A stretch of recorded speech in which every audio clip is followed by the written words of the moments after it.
When I think of water now, I think of fire. And so this is an elegy about a hotshot helicopter that crashed in 2008. 9 firefighters were lost. My son worked that fire. So the poem's kind of long, so I'll go halfway where he steps in. But 50 miles south, 10 days before, at the Panther Fire, a veteran chief was scouting the burn when it turned on him and his partner.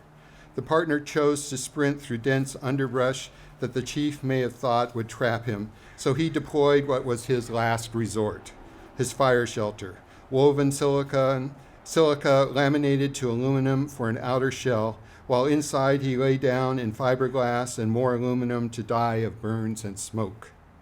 The next day, an 18-year-old rookie was holding a fire line when a tree collapsed on him, crushing his leg. He died of cardiac arrest on the tarmac between heliport and hospital. My son's LeGrand crew started to work that fire, digging out the line behind the dozer, my boy chopping through with the Pulaski, half axe, half hoe, with the rest of the crew behind him with shovels and hoes to clear the brush.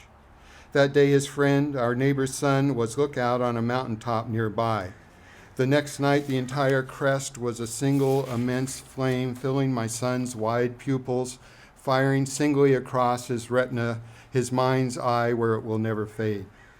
His crew had to hold the fire line, standing with their backs to oncoming flames, maybe keeping an occasional eye on them, but the real job was watching for embers, jumping the line, seeking purchase, then choking them, beating them, getting them out.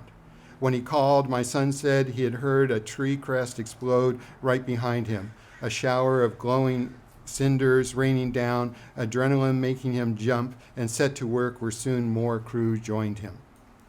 17-hour day, but that night they slept deeply on the mountainside, the ground cool, then rose early with the sun to start mop-up.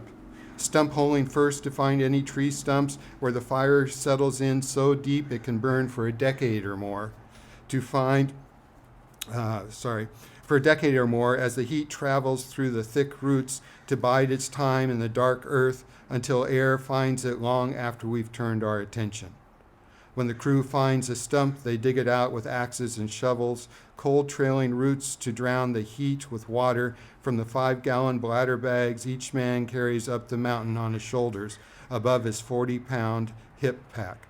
Water, dead weight, the earth keeps calling back to itself. Thank you.